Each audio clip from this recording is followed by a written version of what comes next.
Bab 172. Bahkan pecundang ini pun meremehkanmu. Sakit sekali. Xiong Hui, cepat pukul si jelek itu sampai mati. Wanita berbaju putih itu ditendang sampai organ dalam dan ususnya semuanya seolah-olah terdampar. Kemudian dia berteriak kepada pria berbaju hitam itu dengan marah. Kamu berdiri dengan baik. Sial, aku akan membantumu. Xiong Hui menopang wanita berbaju putih itu untuk berdiri di samping. Kemudian dia menoleh ke arah Lin Zu dengan wajahnya yang suram dan berjalan mendekatinya dengan tinjunya yang sudah dikepal. Jangan sembarang bergerak. Temanku akan segera datang. Mereka memiliki banyak orang dan mahir dalam perkelahian. Begini saja. Aku akan membuat 2 kebab untuk kalian. Bisakah kalian pergi? Lin Zu melangkah mundur selangkah demi selangkah. Jika truk makanannya tidak ada di sini, dia pasti akan melarikan diri. Brengsek, aku akan memukulmu sampai gegar otak terlebih dahulu. Lalu membuatmu berbaring di tanah sambil membuka mulutmu dan memasukkan semua semir sepatu ke dalam mulutmu. Kata Xiong Hui sambil mengangkat tangannya yang besar dan hendak akan memukul ke arah kepalanya Lin Zu. Qinlang, cepat ke sini. Saat ini, Lin Zu melihat sosok bayangan Qinlang yang muncul dari kejauhan dan berteriak dengan ketakutan. Apa yang kamu lakukan? Teriak Qinlang setelah dia melihat seorang pria yang hendak akan memukul Lin Zu dan berlari cepat mendekati Lin Zu. Oh, Xiong Hui menoleh dan menatap Qinlang. Qinlang sudah berlari ke depan Lin Zu. Lalu dia menarik Lin Zu ke belakang dan menghibur Lin Zu dengan lembut. Jangan takut. Apakah kamu adalah pacarnya? Tanya Xiong Hui sambil mencibirnya. Dia menatap Lin Zu yang ditarik ke belakang Qinlang. Dasar kamu si jelek. Hanya pecundang miskin yang seperti dia menyukaimu. Lihat dia yang berpakaian lusuh. Jelas sekali. Adalah seorang pengemis. Xiong Hui menatap pakaian Qinlang yang penuh dengan lumpur dan sama sekali tidak peduli padanya. Hei, pecundang. Si jelek. Jika kalian telah menikah, anak yang kalian lahirkan pasti jelek dan pecundang. Rasa sakit di bagian perut wanita berbaju putih itu sedikit membaik dan saat ini, dia juga ikut mencibirnya. Kami bukan kekasih dan kalian jangan sembarang berbicara. Ada apa dengannya? Mengapa kalian harus memukulnya? Qinlang selalu memikirkan Zhong Yu. Bahkan di bawah situasi yang seperti ini, dia juga tidak ingin disalahpahami oleh orang lain. Sehingga dia ingin menanyakan situasinya dengan jelas dan mengakhirinya secepat mungkin. Hei yo, si jelek. Si jelek. Apakah kamu sudah mendengarnya? Bahkan pecundang itu pun tidak tertarik padamu. Aku lihat kamu sudah ditakdirkan untuk sendiri dalam seumur hidup ini. Haha. Kata wanita berbaju putih itu sambil tertawa sinis. Kamu. Qinlang tidak tahan untuk melirik Lin Zu di belakangnya dan hanya melihat kesan kehilangan di dalam matanya. Qinlang tahu bahwa kata-kata wanita berbaju putih itu telah melukai harga diri dari Lin Zu. Hei, pecundang. Si jelek ini meletakkan semir sepatu ke dalam kebab kami. Sehingga kami mencarinya. Lebih baik kamu minggir dan jangan ikut campur urusan orang, kata Xiong Hui. Setelah Xiong Hui selesai berbicara, Qinlang merasa bahwa Lin Zu di belakangnya telah mencengkeram dirinya sendiri lebih erat. Jelas Lin Zu takut bahwa Qinlang benar-benar akan meninggalkannya sendirian dan hati Qinlang menjadi melunak. Sobat, masalah ini adalah salah kami dan aku mewakilinya untuk minta maaf padamu. Aku akan memberi kalian kompensasi sebesar 1000 yuan dan masalah untuk hari ini sampai di sini saja. Bagaimana menurutmu? Qinlang telah menebak bahwa orang itu pasti telah mengucapkan kata-kata yang membuat Lin Zu marah. Sehingga Lin Zu bisa melakukan hal yang seperti ini. Mereka lemah dan akan lebih baik jika hal semacam ini bisa diakhiri. Brengsek. Aku adalah orang dari keluarga Long. Apakah menurutmu aku akan peduli pada 1000 yuanmu itu? Setelah mendengar Qinlang masih membela Lin Zu, Xiong Hui menjadi marah. Dia berkata dengan tidak sopan. Aku bekerja sebagai pengawal dan biasanya berlatih di tempat kickboxing. Aku akan memberimu waktu 3 detik untuk memikirkannya. Jika kamu tidak minggir, aku akan memukulmu sekalian. Anak muda, jangan merasa sok hebat. Pacarku bisa melakukan seni bela diri apapun. Seperti kickboxing, Muay Thai dan karate. Jika membiarkan dia bertindak, itu benar-benar bukan main-main. 3.2 Xiong Hui mengertakkan giginya sambil menghitung. Sedangkan Qinlang hanya berdiri di depannya sambil menatapnya dengan tenang. 1. Brengsek, jika aku tidak bisa mengalahkanmu, aku tidak bermarga Xiong. Xiong Hui meraung. Kemudian, mengangkat tangannya dan melayangkan tinjunya ke arah Qinlang. Qinlang melihat tinju dari Xiong Hui dan hendak minggir ke samping. Tetapi Qinlang tiba-tiba merasa ada sebuah kekuatan di belakangnya yang telah mendorong tubuhnya. Perhatian Qinlang semua tertuju pada tubuh Xiong Hui. Tetapi dia telah terpengaruh oleh kekuatan kecil itu dan terdorong ke samping. Aduh, orang yang mendorong Qinlang adalah Lin Zu. Target dari serangan Xiong Hui adalah Qinlang. Tetapi tak terduga bahwa Qinlang telah didorong. Sedangkan Lin Zu menendang bagian bawah tubuhnya Xiong Hui. Tubuhnya melengkung seperti udang kering dan menjerit dalam kesedihan. Cepat lari, Lin Zu mengambil kesempatan untuk berlari ke samping Qinlang. Lalu menariknya untuk melarikan diri. Dia berpikir bahwa Qinlang adalah seorang mahasiswa yang tidak berguna. Jika wajahnya telah ditinju oleh Xiong Hui, diperkirakan akan dirawat di dalam rumah sakit selama berhari-hari.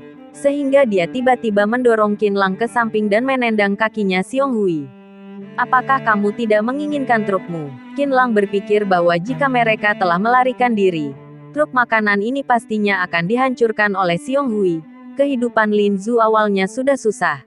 Tetapi jika truknya ini dihancurkan lagi, apa yang harus dia lakukan? Tidak perlu lagi. Cepat lari, teriak Lin Zu kepada Qinlang dengan keras. Bajingan, aku melihat kemanakah kalian bisa lari.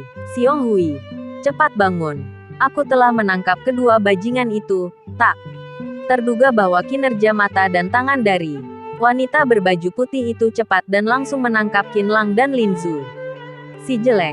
Apakah kamu ingin aku tidak bisa melahirkan anak lagi? Xiong Hui sudah berdiri dengan tegak dan bergegas kemari. Sial, bagian mana yang telah kamu tendang? Aku juga akan menendang bagianmu itu. Aku ingin kamu tidak bisa melahirkan seorang anak lagi. Kedua tangan Xiong Hui meraih bahu Lin Zu dan hendak ingin mengangkat lututnya ke atas dengan kuat. Dia menggunakan teknik knee strike dalam Muay Thai. Jika lutut dari pria yang berbadan kekar itu diangkat ke atas, bagaimana mungkin Lin Zu tidak bisa melahirkan anak dengan begitu mudah? Kedua bahu Lin Zu telah dicubit oleh Xiong Hui sampai kesakitan dan tubuhnya dicondong ke bawah. Ketika dia menyadari bahwa lutut Xiong Hui hendak akan memukul dirinya sendiri, hati Lin Zu seolah-olah akan melompat keluar dan dia memejamkan matanya secara tidak sadar. Saat melihat lututnya hendak akan mengenai dirinya sendiri, Xiong Hui tiba-tiba merasakan bayangan hitam di sebelah kanannya. Dia tanpa sadar menoleh dan melihat bahwa ada salah satu kaki telah menendang di kedua sisi tubuhnya. Xiong Hui tidak bisa mengontrol keseimbangannya dan langsung jatuh ke kiri. Lin Zu membuka matanya dan melihat Qinlang benar-benar menendang Xiong Hui sampai jatuh. Lin Zu merasa sangat terkejut. Qinlang menarik Lin Zu ke sisinya dan menatap Xiong Hui dengan waspada. Brengsek, beraninya kamu menyerangku. Aku akan memukul kamu yang pecundang dulu. Baru menyelesaikan sisi jelek itu. Xiong Hui tidak pernah dipukul seperti ini sebelumnya dan amarahnya semakin berkecamuk. Xiong Hui merasa bahwa tidak masalah bagi dirinya sendiri untuk memukul Qinlang. Hentikan.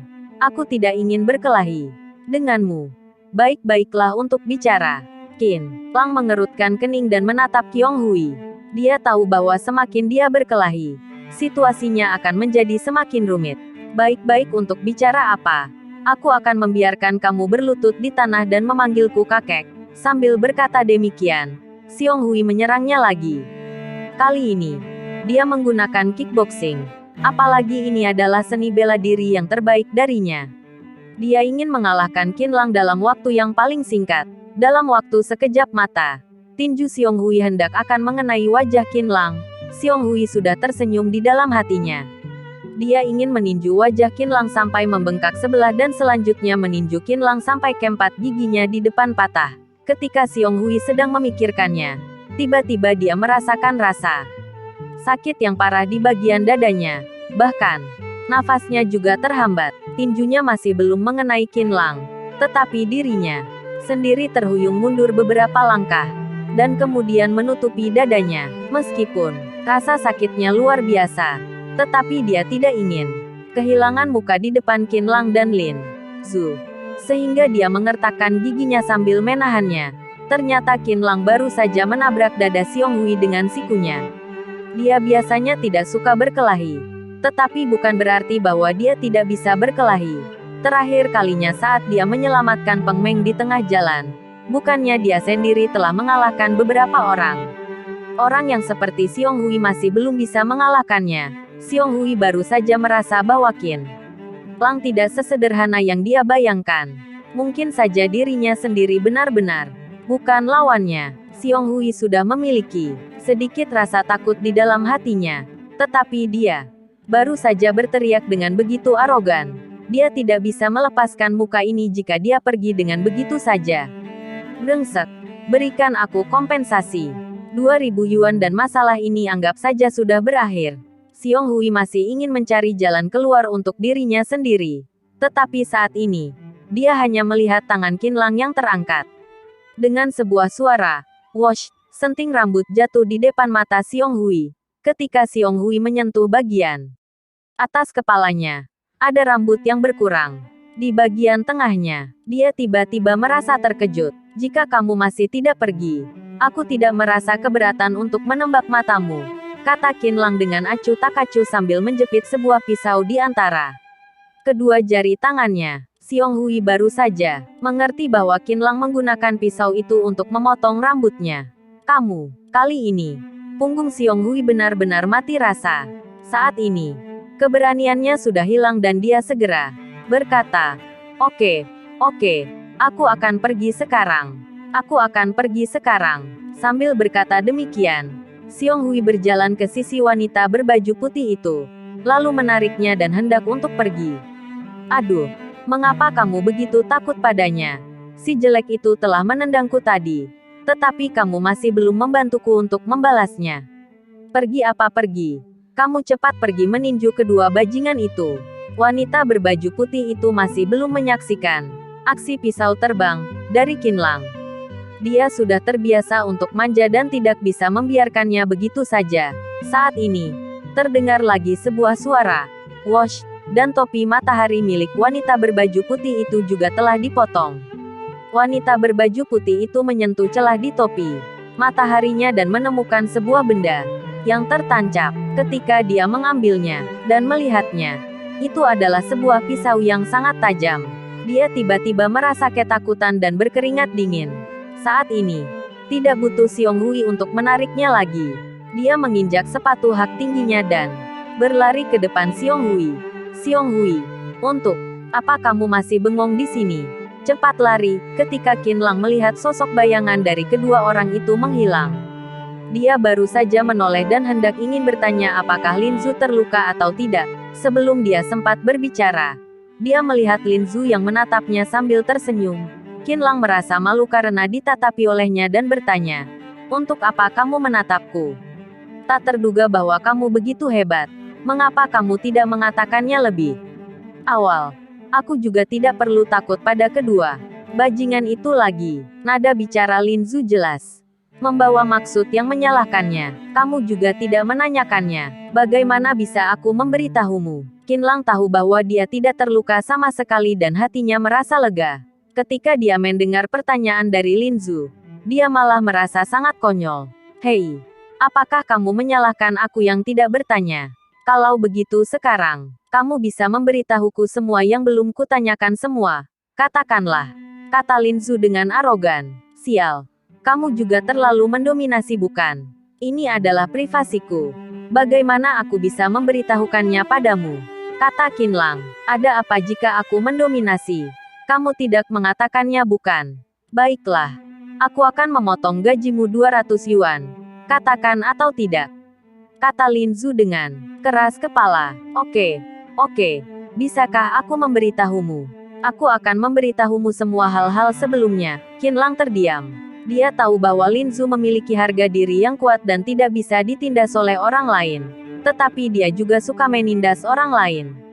Siapakah yang bisa terbiasa dengan temperamennya yang buruk? Ada baiknya jika tindasan dari dirinya sendiri padanya bisa membuatnya senang. Dasar kamu penggemar uang. Sekali aku berkata untuk memotong gajimu, kamu malah menanggapinya jauh lebih cepat daripada kelinci. Dasar tidak tahu malu. Kita buka dulu truk makanannya. Jika berani menunda pemasukanku, aku akan memotongnya dari gajimu. Qinlang menggelengkan kepalanya dengan tak berdaya. Kemudian membuka kembali truk itu bersama Lin Zhu dan mulai berbisnis lagi. Bab 173. Kebab kalian tidak higienis. 3 hari kemudian, Qinlang dan Lin Zhu mengendarai truk makanan itu ke area wisata Gunung Tianmu. Di sini sedang mengadakan kegiatan rakyat selama beberapa hari dan telah menarik banyak turis yang datang untuk berkunjung. Lin Zhu merasa bahwa bisnis di sana pasti bagus. Lin Zhu mengajukan izin sementara untuk berbisnis di area wisata. Keduanya pergi sambil mengendarai truk dan berhenti di alun-alun kecil tepat setelah memasuki area wisata. Jam buka area wisata dimulai dari jam 8 dan bisnis Lin Zhu berjalan dengan cukup baik. Hingga sampai jam 10, Lin Zhu tidak pernah berhenti untuk membuat kebab, tepat ketika Qinlang dan Lin Zhu sedang sibuk di dalam truk makanan. Ada sebuah mobil Mercedes-Benz yang berhenti di depan pintu masuk area wisata gunung Tianmu. Ada 2 orang pria yang mengenakan kaos santai turun dari mobil terlebih dahulu. Salah satunya adalah Xiong Hui yang ditakuti sampai mati oleh Qinlang di alun-alun Qingchun pada beberapa hari yang lalu. Xiong Hui membuka pintu mobil dan ada 2 orang gadis yang turun dari mobil. Salah satu dari gadis itu adalah Long Yan yang hampir dinodai oleh Ding Jun di Jinling. Hari ini, Long Yan mengenakan pakaian terusan yang berwarna coklat muda dan kakinya mengenakan sepasang sandal santai merah muda. Saat ini, rambutnya diikat menjadi 2 bagian seperti Dewa Neza. Jika orang lain mengikat rambut yang 9 seperti itu, takutnya itu sulit untuk dikendalikan. Tetapi saat ini, Long Yan tampaknya sangat lucu dan menawan. Satu gadis lainnya terlihat 2 atau 3 tahun lebih tua daripada Long Yan. Dia mengenakan gaun terusan hijau dan kakinya mengenakan sepasang sepatu jaring putih. Ditambahkan dengan rambutnya yang sebahu. Tampaknya jauh berbeda dari Long Yan. Tetapi penampilannya sama sekali tidak kalah darinya. Kakak, ini adalah Gunung Tianmu dan pemandangan di atas gunung sangat bagus.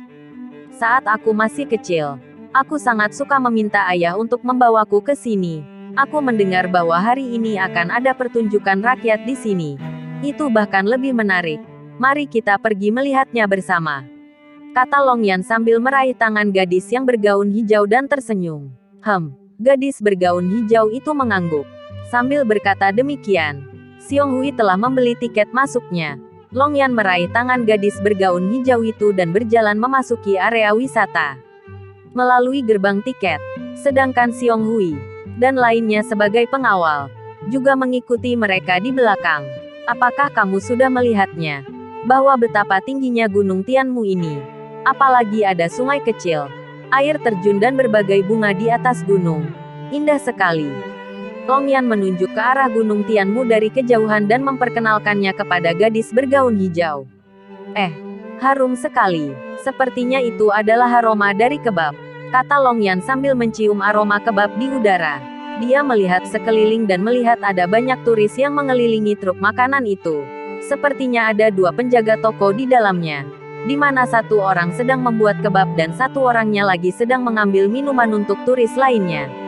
Jarak darinya jauh, ditambahkan dengan banyak orang yang mengelilingi truk makanan itu, sehingga dia tidak bisa melihat penampilan dari kedua penjaga toko itu dengan jelas. Aduh, di sana terlalu banyak orang. Atau tidak aku juga pergi membelinya 1. Long Yan menghela nafas dan merangkul lengan gadis bergaun hijau itu. Kakak, ayo kita pergi. Sambil berkata demikian, kedua gadis itu berjalan maju ke depan. Qinlang menyerahkan sebotol Coca-Cola kepada turis. Dia menatap orang-orang di sekitarnya dan merasa ada yang salah di dalam hatinya. Hei, apa yang kamu lakukan? Apakah tidak melihat ada orang yang ingin membeli roti? Lin Zhu yang selalu sibuk mengingatkan Qinlang dan Qinlang baru saja menyadari bahwa ada orang yang ingin membeli roti. Kemudian dia segera mengalihkan perhatiannya kembali. Setelah bermain di atas gunung selama 2 jam, Long Yan dan gadis bergaun hijau itu sudah merasa lelah. Mereka duduk di atas bebatuan di samping jalan gunung untuk beristirahat. Sedangkan Xiong Hui mengeluarkan makanan siang yang telah disiapkan untuk kedua nona itu dan makanan siangnya adalah 2 kotak yang berisi makanan set nasi yang indah. Aku tidak ingin makan ini. Long Yan mengambil nasinya. Tetapi dia tidak memiliki nafsu makan yang banyak. Dia meletakkan makanannya di atas bebatuan. Lalu menatap Qiong Hui dan bertanya, "Bisakah kamu membantuku untuk membeli kebab itu? Sudah cukup bagiku untuk makan 1 kebab. Oke. Aku akan pergi sekarang. Kalian tunggu saja di sini." Xiong Hui berulang kali berjanji. Dia dipekerjakan oleh keluarga Long untuk menjaga kedua kakak beradik Long Yan dan juga harus mengambil peran sebagai asisten. Jika orang itu telah mengatakannya, bagaimana mungkin dia bisa menolaknya? Kemudian, dia berkata kepada satu pengawal lainnya yang bernama Si Wei, "Kamu jaga kedua nona dan aku sekarang akan pergi membeli kebab untuk nona." "Oh iya, nona besar. Apakah kamu ingin makan?" "Aku makan nasi saja." Gadis bergaun hijau itu menggelengkan kepalanya sambil tersenyum tipis. Setelah itu, Xiong Hui berjalan ke depan pintu masuk area wisata itu. Jarak di sini sekitar 2 atau 3 kilometer dari tempat mereka berada. Saat berjalan ke 5 generasi di bawah satu atap rumah dari area wisata.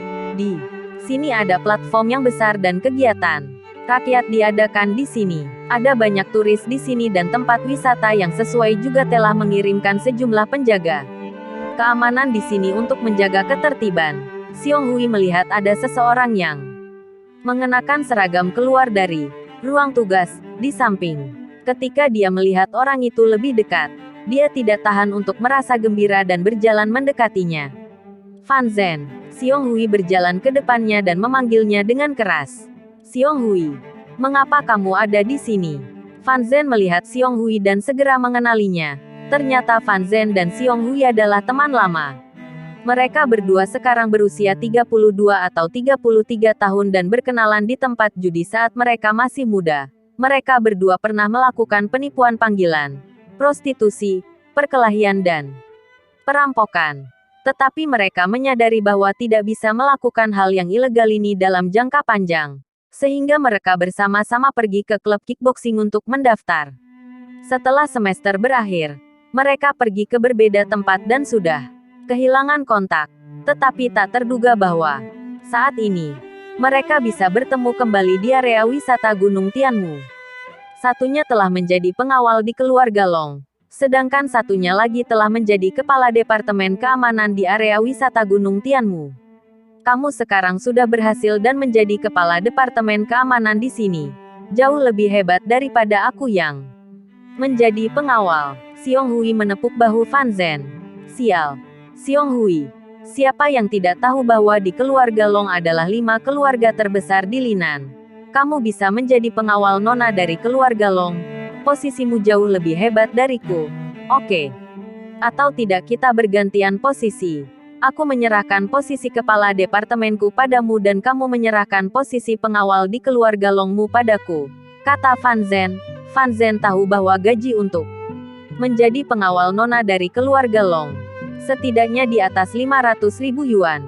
Sedangkan gajinya yang sebagai kepala departemen hanya ada 140.000 atau 150.000 yuan dalam waktu setahun. Itu jauh lebih buruk daripada Xiong Hui dan dia masih bisa disebut miskin di sini. Ketika Fan Zhen berkata demikian, Xiong Hui hanya tersenyum. "Kamu membeli kebab untuk nona dari keluarga Long bukan? Ayo, aku akan pergi bersamamu dan kita berdua juga bernostalgia sekaligus," kata Fan Zhen secara inisiatif. Sebenarnya dia ingin mencari tahu dari Xiong Hui apakah dia punya kemungkinan untuk bekerja di keluarga Long. "Kita naik mobil patroli saja." Fan Zhen memanggil seorang satpam untuk membawa mobil patrolinya kemari.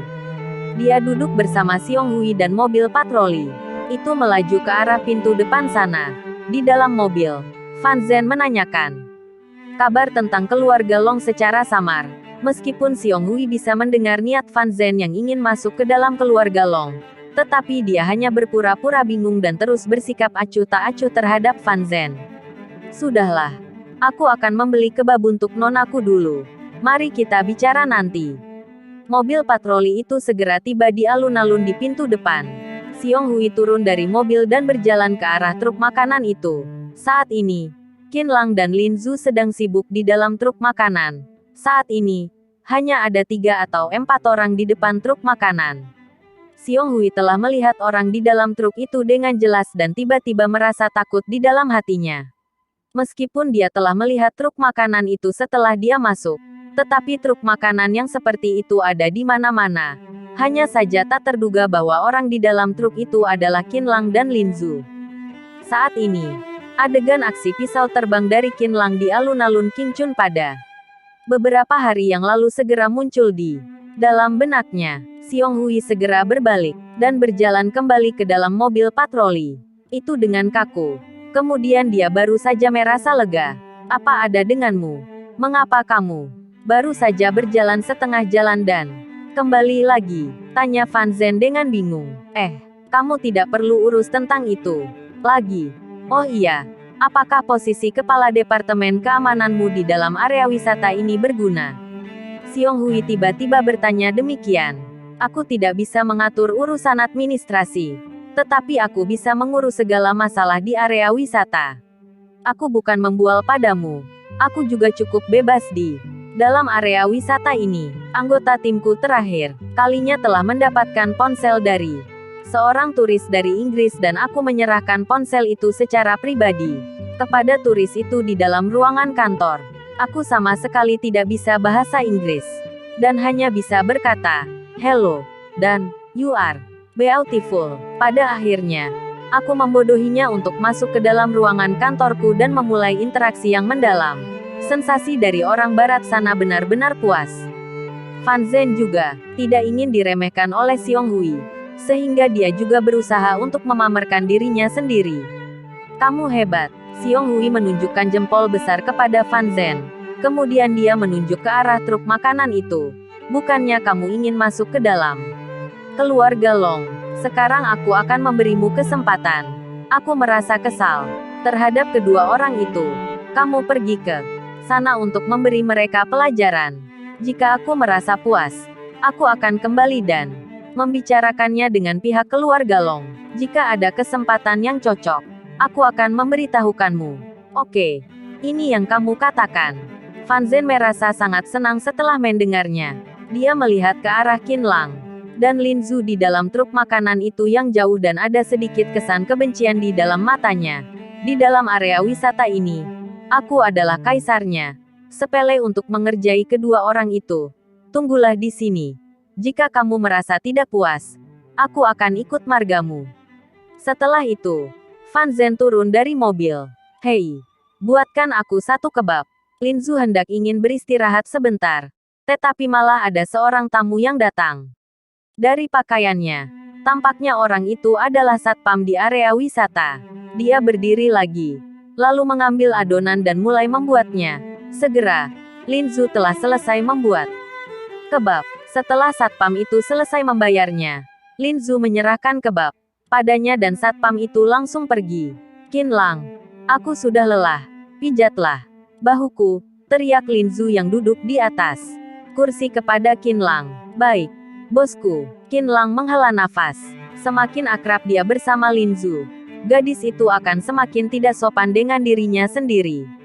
Gadis itu selalu meminta dirinya sendiri untuk memijatnya di saat lelah. Tetapi Qin Lang melihat dia yang memang lelah untuk membuat kebab setiap harinya.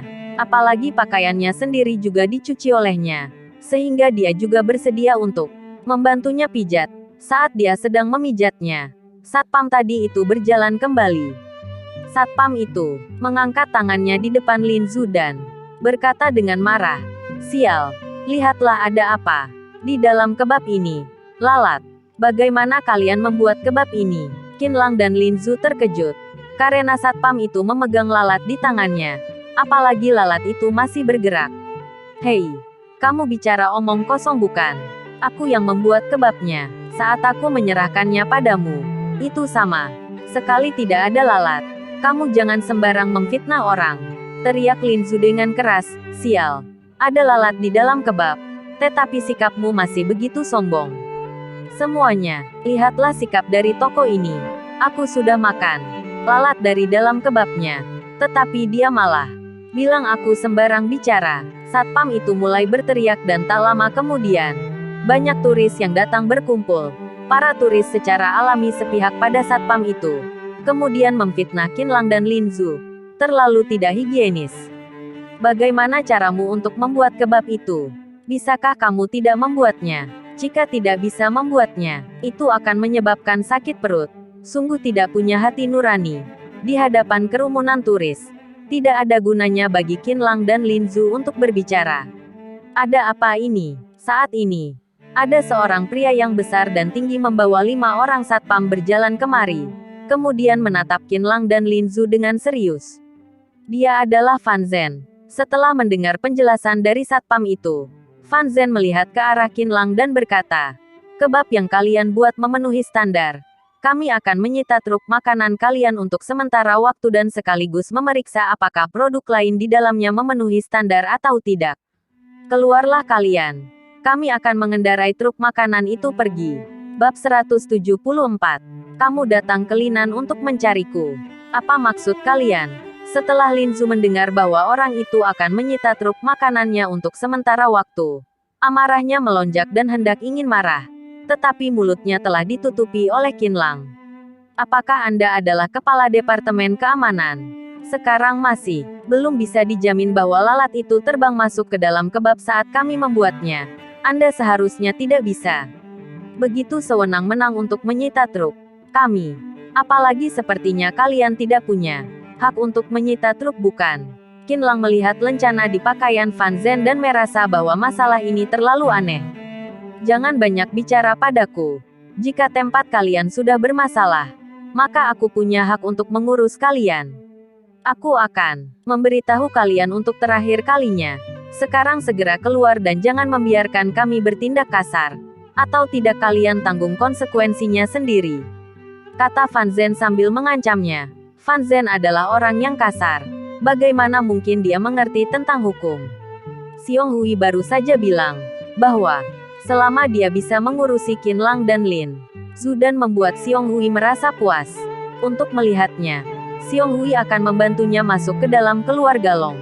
Oleh karena itu, Fan Zhen mengirimkan seorang bawahannya untuk mencari masalah. Setelah mereka menyita truk itu, mereka akan mencari berbagai alasan untuk menundanya, atau bahkan lebih kejam untuk menghancurkan truk mereka secara langsung. Orang itu hanyalah penjual kebab. Seberapa besar badai yang bisa dia ungkitkan? Kamu, Qinlang malah tidak menyangka bahwa Fan Zhen adalah orang yang begitu tidak masuk akal. Hei, aku sudah melihatnya. Kamu sengaja ingin menyita truk kami, bukan? Lin Zhu menyingkirkan tangan Qinlang dengan marah, lalu menunjuk ke arah Fan Zhen dan berkata dengan marah, "Aku lihat satpam itu pasti orangmu. Kamu jelas sengaja ingin mempersulit kami. Tetapi masih berpura-pura untuk berakting di sini, yang hampir membuat aku muntah setelah melihatnya. Si jelek, kamu pikir kamu siapa? Sial, apakah aku bisa dimarahi olehmu?" Fan Zhen tidak pernah dimarahi seperti ini. Setelah mendengarnya, dia marah sampai hidungnya memerah. Kemudian dia berteriak pada keenam orang satpam di sampingnya. "Untuk apa masih bengong di sana? Tangkap mereka berdua dan bawa truk itu pergi." Keenam orang satpam itu berjalan mendekati truk makanan. Setelah membuka pintu di satu sisi, mereka hendak ingin bergegas masuk dan menangkap Qinlang dan Lin Zhu. Qinlang mengerutkan kening dan tidak tahu apa yang harus dia lakukan. "Minggir, satpam sialan!" Ketika para satpam itu bergegas masuk ke dalam, Lin Zhu menendang bagian dada dari salah satu satpam itu tanpa peduli pada apapun dan satpam itu langsung terjatuh ke bawah. "Gadis sialan! Jangan keterlaluan." Seorang satpam di belakang meraih kaki Lin Zhu dan menyeretnya keluar. Lin Zhu hampir akan ditarik sampai jatuh. Bahkan ada bahaya untuk keseleo. "Ark!" teriak Lin Zhu dengan keras. Dia telah diseret keluar dari truk makanan. "Bajingan sialan. Kamu baru saja menendangku dan aku sekarang akan membiarkanmu." Split. Satpam yang baru saja ditendang oleh Lin Zhu berdiri dan hendak ingin menendang kaki Lin Zhu. Namun, sebelum satpam itu mengangkat kakinya, hidungnya telah ditinju dengan keras. Sebelum dia sempat mengusap hidungnya, perutnya ditendang lagi. Seolah-olah perutnya akan ditendang sampai meledak, Qinlang kembali menendang bagian perut satpam yang menarik kaki Linzu itu. Satpam itu menjerit dan melepaskan kaki Linzu. Kemudian Qinlang menopang Linzu dan menariknya ke belakang. Beraninya kamu bertingkah. Ambil tongkat besi dan pukul dia. Teriak Fan Zhen dengan marah. Beberapa satpam lainnya segera berlari ke ruang tugas terdekat. Lalu, mengeluarkan beberapa tongkat besi dan perisai. Pada saat yang bersamaan, mereka memanggil 3 orang satpam dan total orangnya menjadi 7 orang satpam. Mereka membawa tongkat besi di tangannya, dan mendekati Qinlang selangkah demi selangkah. Qinlang awalnya tidak berniat untuk berkelahi dengan mereka, karena dia tahu bahwa ketika dia berkelahi, masalah ini hanya bisa menjadi semakin rumit dan itu akan menjadi semakin merugikan mereka. Sekarang dia tidak punya hak untuk menggunakan kekuatan dari keluarganya. Ketika sudah terlibat dalam masalah, itu memang susah untuk mengakhirinya. Lepaskan tongkat besi kalian. Kami tidak akan bergerak, kata Qinlang sambil melindungi Linzu di belakangnya. Dia ingin menunggu mereka keluar dan kemudian mencari polisi untuk membawa truk makanan itu kembali. Namun, Fan Zhen meminta beberapa satpam untuk menahan Qinlang dengan tongkat besi.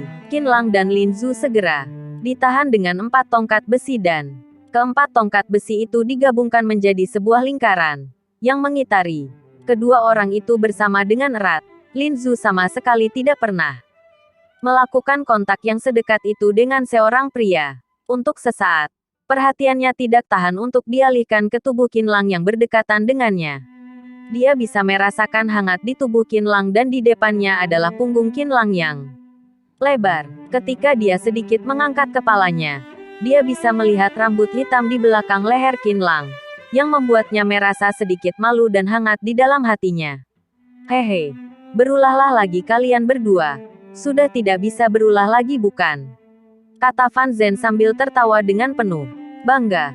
Kemudian dia menatap para turis di sekitarnya dan berkata, kalian semua, lihatlah kedua penjual yang tidak bermoral ini.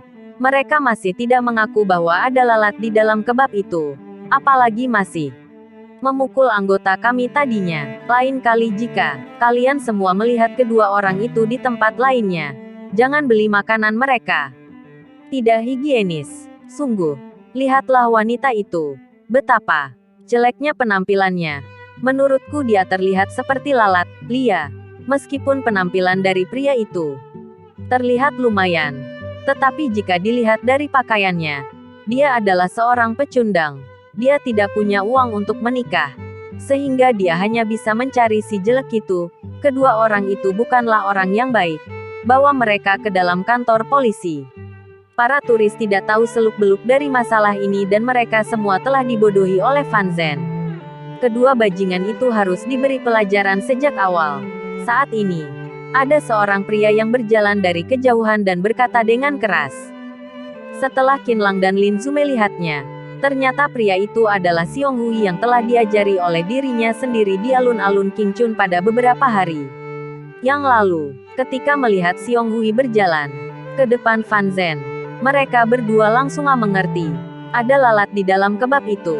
Tetapi kamu malah bilang bahwa orang lain memfitnahmu. Apakah ada orang yang lebih tidak tahu malu darimu di dalam masyarakat ini? Setelah Xiong Hui melihat Qinlang dan Linzu yang telah ditahan, dia berjalan kemari dengan santai. Dia datang ke sini untuk menghina Qinlang secara khusus dan sekaligus mengungkapkan rasa bencinya. Kamu berkolusi dengan kepala departemen keamanan itu untuk menjebak kami. Apalagi masih punya muka untuk mengatakan kami. Tampaknya aku terakhir kalinya memukulmu terlalu ringan. Ketika Qinlang melihat penampilan Xiong Hui yang sombong itu, dia juga tidak tahan untuk memarahinya. Sial, masih melawan bukan? Xiong Hui berjalan ke depan Qinlang dan menamparnya 2 kali. Ketika melihat Qinlang yang telah ditahan oleh keempat tongkat besi itu dan tidak bisa bergerak, Xiong Hui merasa sangat puas. Ketika Fan Zhen melihat Xiong Hui yang sangat puas, hatinya merasa lega. Sepertinya dia punya kesempatan untuk masuk ke dalam keluarga Long. Kalian bawa truknya pergi dan kalian berempat usir kedua orang itu keluar dari pintu belakang, kata Fan Zhen sambil menginstruksikan kepada bawahannya sendiri. Beberapa satpam hendak melaksanakan tugas mereka masing-masing dan segera menyelesaikan Qinlang saat ini. Tiba-tiba ada sebuah suara yang bingung dari luar kerumunan. Ada apa ini? Mengapa begitu banyak orang yang mengepungnya? Ketika mendengar suara ini, hati Xiong Hui merasa panik. Dia bisa mendengar bahwa itu adalah suaranya Long Yan. Dia tahu bahwa Long Yan memiliki karakter yang baik. Jika membiarkan Long Yan tahu bahwa dia menjebak orang lain, takutnya akan menyalahkan dirinya sendiri. Tetapi pikirannya melintas dengan cepat. Lalat di dalam kebab itu adalah kenyataan. Apalagi itu bukan dirinya sendiri yang melakukannya. Sehingga Long Yan juga tidak bisa menyalahkan dirinya sendiri. Saat Xiong Hui berpikir demikian, Long Yan sudah masuk dari luar kerumunan. Setelah Qinlang melihatnya, dia merasa terkejut. Karena orang itu ternyata adalah Long Yan yang pernah diselamatkan olehnya di gedung Lingwu. Wajahnya putih bagaikan giok dan matanya sebening air. Apalagi pakaian terusannya itu malah menonjolkan sosok tubuhnya yang halus dan lembut dengan sempurna. Ketika Long Yan pergi pada hari itu, dia malah mencium Qinlang, yang membuat hati Qinlang tergoyah. Ada apa yang terjadi ini? Long Yan menatap Xiong Hui untuk pertama kalinya. Nona, kebab yang mereka buat itu tidak higienis. Baru saja ada orang yang memakan lalat dari dalamnya. Apalagi kedua orang itu sama sekali tidak jujur dan masih memukul orang. Mereka baru saja ditahan oleh kepala departemen keamanan di sini. Xiong Hui menjelaskannya kepada Long Yan. Tetapi ketika Long Yan melihat orang yang ditahan dengan tongkat besi itu adalah Qinlang, wajahnya segera tersenyum dan tidak peduli apa yang dikatakan oleh Xiong Hui. Kemudian berjalan mendekati Qinlang. Ternyata itu kamu. Long Yan hampir tidak mempercayai matanya sendiri. Qinlang hanya tersenyum tipis dan merasa sedikit canggung. Buka jalan untuk Nona Long, Fan Zhen berteriak kepada satpam di sekitar Qinlang. Dia masih berharap untuk masuk ke dalam keluarga Long. Bagaimana mungkin dia berani menyinggung Long Yan?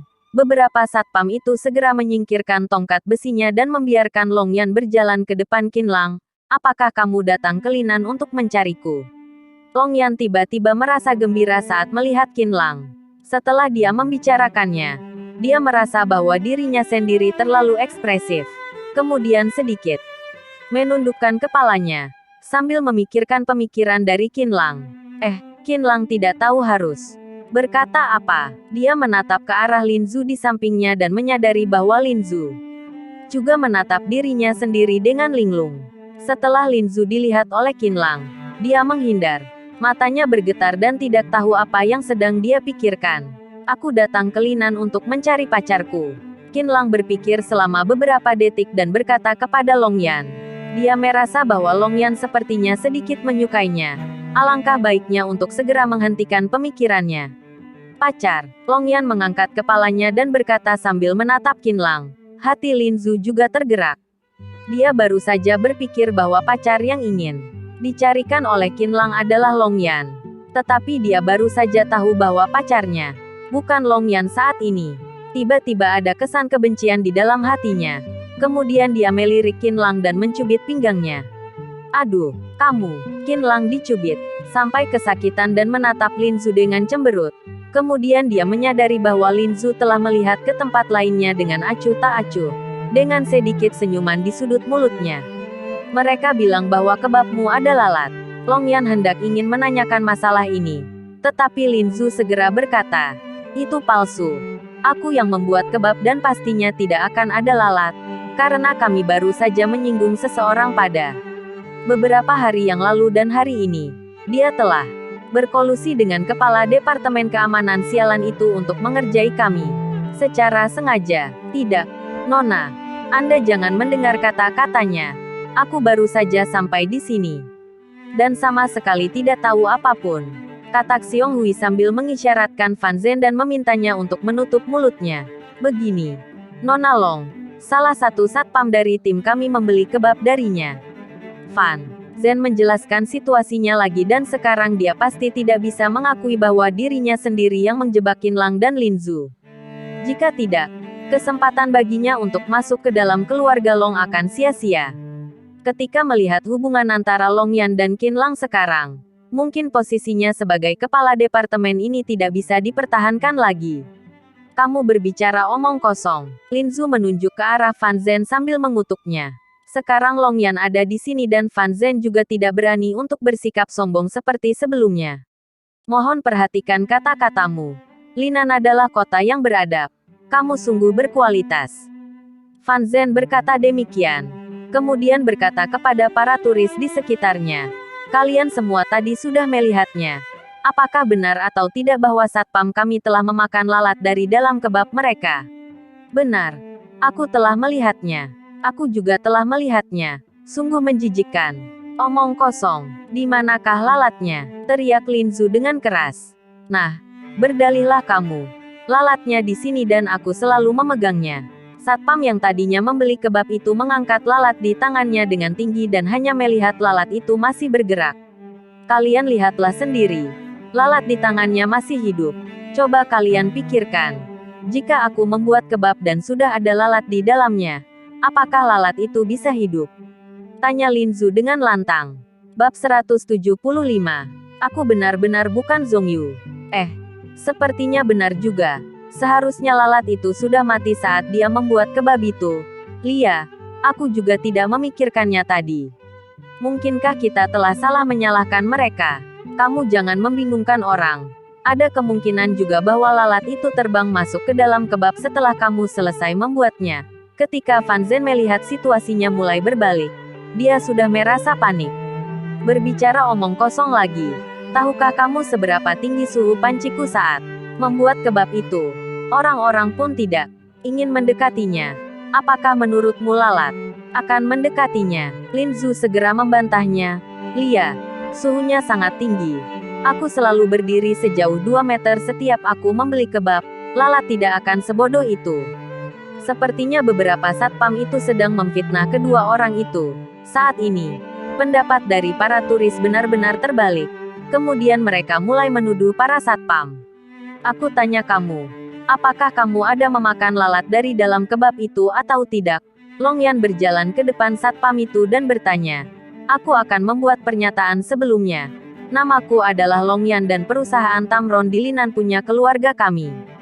Jika kamu berani berbohong di depanku, konsekuensinya akan sangat serius. Para turis di sekitar merasa terkejut. Setelah mereka mendengar bahwa gadis yang cantik ini adalah nona dari sebuah perusahaan besar yang terkenal. Perusahaan Tamron milik keluarga Long. Tatapan mereka terhadap Long Yan penuh dengan rasa kagum dan iri. Sebenarnya, Long Yan hanya ingin menakuti satpam itu dan terburu-buru ingin memberikan keadilan untuk Qin Lang. Dia biasanya memperlakukan orang dengan damai dan jarang marah. Saat ini, satpam itu merasa sangat gugup. Ekspresi wajahnya terlihat pahit dan bibirnya menekuk menjadi lengkungan bulan. Apalagi seluruh tubuhnya masih sedang gemetar. Fan Zhen dan Xiong Hui yang berdiri di samping juga merasa sangat gugup. Mereka tidak tahu harus berbuat apa. Ini kepala Fan yang meminta aku untuk menangkap seekor lalat dan menjebak mereka. Ini bukan urusanku. Pada akhirnya, satpam itu menyerah. Perusahaan Tamron di Linan adalah perusahaan besar yang dikenal oleh banyak orang. Jika dia telah menyinggung orang-orang dari keluarga Long, itu bukanlah lelucon. Long Yan menatap Fan Zhen dan jantung Fan Zhen berdebar-debar, seolah-olah telah melompat sampai ke tenggorokannya. Nona Long, ini bukan ideku. Ini Xiong Hui yang meminta aku untuk melakukannya. Benar, dia yang menyuruhku untuk melakukannya.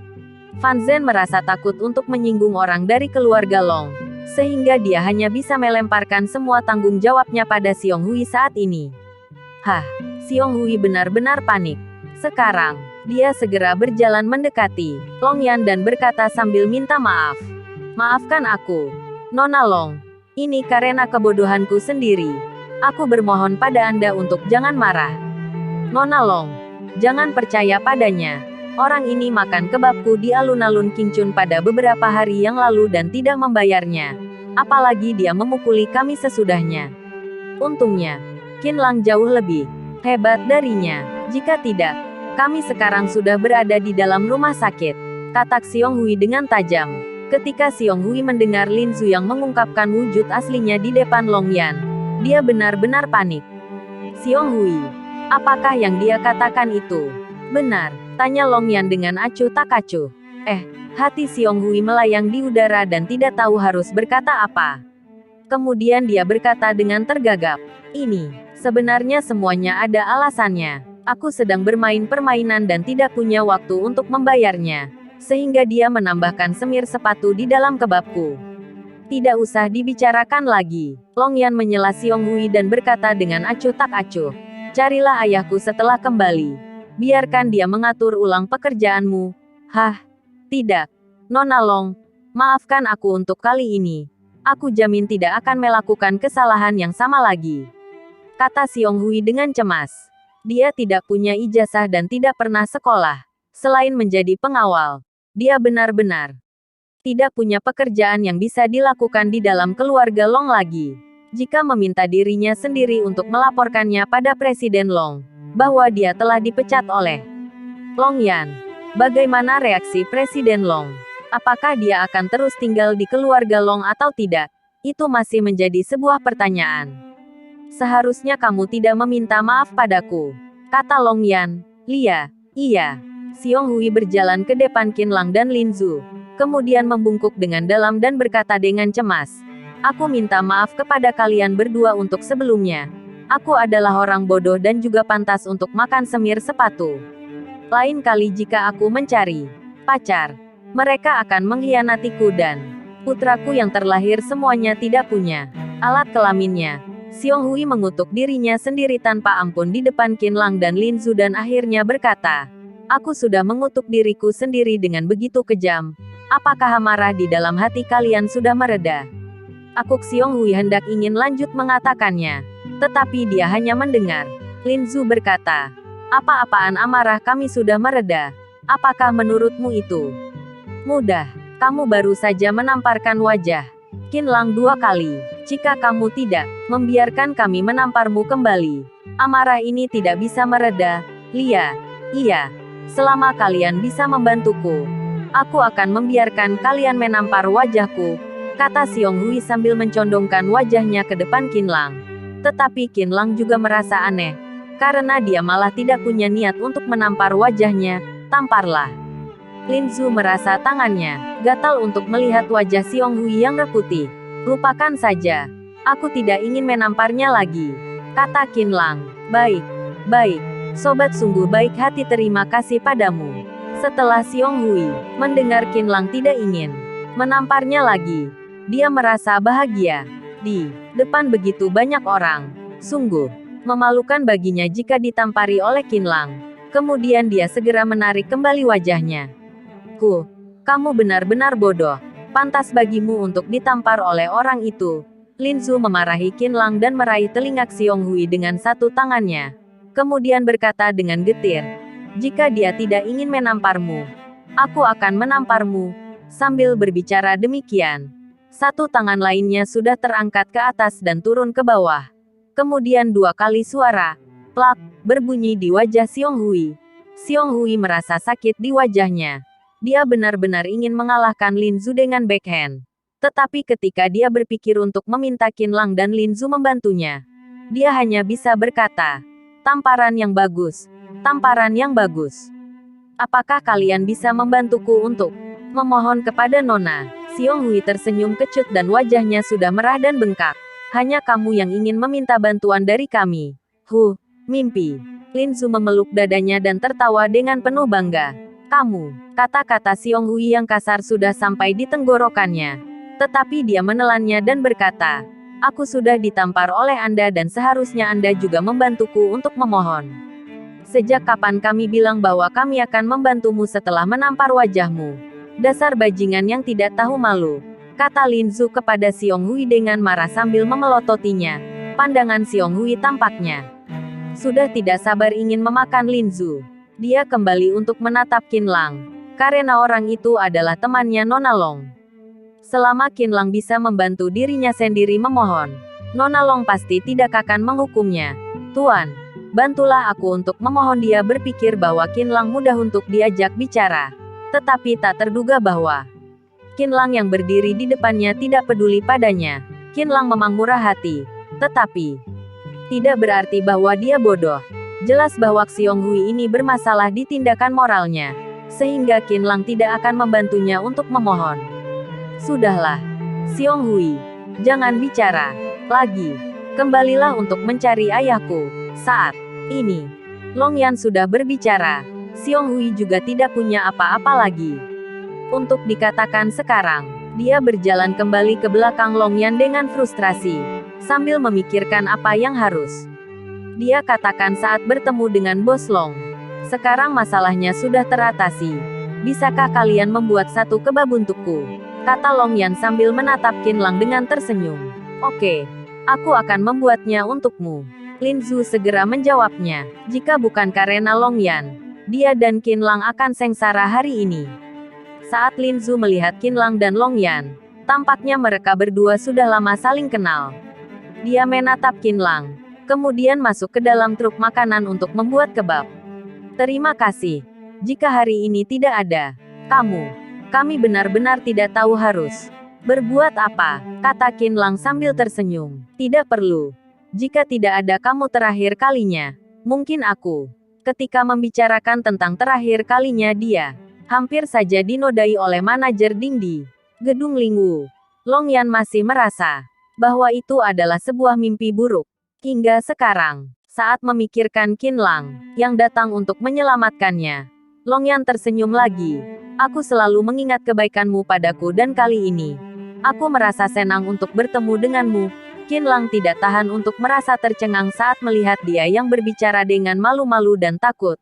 Apalagi ada sejenis romantis yang polos dari seorang gadis. Seolah-olah hatinya telah digerakkan oleh Long Yan dengan pelan. Nona Long, kebabmu sudah selesai. Saat ini, Lin Zhu membawa kebab dan berjalan ke depan Long Yan. Lebih baik Anda naik ke atas gunung untuk bermain. Kami akan lanjut untuk bekerja lagi. Lin Zhu tersenyum pada Long Yan, lalu menarik pakaian Qin Lang ke dalam truk makanan. Long Yan merasa sedih saat melihat sosok bayangan Qin Lang dan Lin Zhu yang pergi. Long Yan, apakah kamu sudah membeli kebabnya? Saat ini, gadis bergaun hijau itu dan satu pengawal lainnya yang bernama Si Wei berjalan kemari. Setelah mereka selesai makan, mereka tidak melihat Long Yan yang berjalan kembali, sehingga datang kemari untuk melihatnya. Ketika Qin Lang mendengar suara dari gadis bergaun hijau itu, dia merasa terkejut. Dadanya terasa panas dan jantungnya berdetak kencang. Dia segera menoleh dan melihat ke arah sumber suara itu. Hei, Qin Lang, apa yang kamu lihat? Nona Long terlihat cantik dan kamu telah melihatnya sampai matamu hampir terbang keluar. Sungguh memalukan sekali, kata Lin Zhu dengan sedikit cemburu. Qin Lang sama sekali tidak mendengarkan kata-kata Lin Zhu. Dia melihat gadis bergaun hijau itu yang baru saja berbicara dan senyuman yang gembira muncul di wajahnya. Wajahnya bergetar dan hampir saja tidak bisa percaya bahwa apa yang dia lihat adalah kenyataan. Karena gadis bergaun hijau itu adalah Zhong Yu yang dia cari. Zhong Yu, Qin Lang merasa bahagia dan bergegas menuju Zhong Yu. Apa yang kamu lakukan? Ketika Si Wei yang berdiri di samping Zhong Yu melihat ada seseorang yang bergegas menuju Nona, dia merasa terkejut dan meneriakinya. Saat Qin Lang bergegas ke depan, Si Wei telah menangkapnya dan menjatuhkannya ke bawah. Apa yang kamu lakukan? Katakan, teriak Si Wei sambil menekan Qin Lang ke tanah. Abang Si, lepaskan dia. Dia adalah orang baik. Long Yan segera berjalan ke depan Si Wei dan berkata demikian. Zhong Yu, aku telah menemukanmu. Maafkan aku yang tidak melindungimu dengan baik. Apakah kamu sedang membenciku di dalam hatimu? Setelah Qin Lang melihat Zhong Yu, dia terus membicarakannya. Dia hanya berharap untuk mendapatkan pengampunan dari Zhong Yu. Zhong Yu terkejut saat Qin Lang muncul secara tiba-tiba. Dia menatap Qin Lang dengan takut dan tidak paham atas perilakunya yang seperti ini. Abang Si, biarkanlah dia berdiri. Dia tidak akan melukai kakak. Setelah Long Yan selesai berbicara, Si Wei baru saja melepaskan kedua tangannya Qin Lang dan membiarkannya berdiri. Apa yang kamu katakan? Apakah dia adalah kakakmu? Qin Lang terkejut. Lia, dia adalah kakakku. Long Ling, dia bukanlah Zhong Yu yang kamu sebutkan. Kamu telah salah mengenali orang. Jawab Long Yan dengan bingung. Tidak mungkin. Aku tidak akan salah mengenalinya. Qin Lang menatap Zhong Yu dan berkata, Zhong Yu, maafkan aku. Sebelumnya aku adalah bajingan dan aku pantas untuk mati. Kembalilah ke sisiku. Aku ingin memperbaiki kesalahanku yang sebelumnya. Bisakah untuk memberikan kesempatan padaku sekali lagi? Namun, Zhong Yu seperti tidak mengerti apa yang sedang dikatakan oleh Qin Lang. Menurutnya, Qin Lang seperti orang gila. Maaf, aku benar-benar bukan Zhong Yu yang kamu cari. Namaku Long Ling. Apakah Zhong Yu yang kamu cari itu terlihat sangat mirip denganku? Long Ling sudah sedikit tenang dan bertanya sambil tersenyum.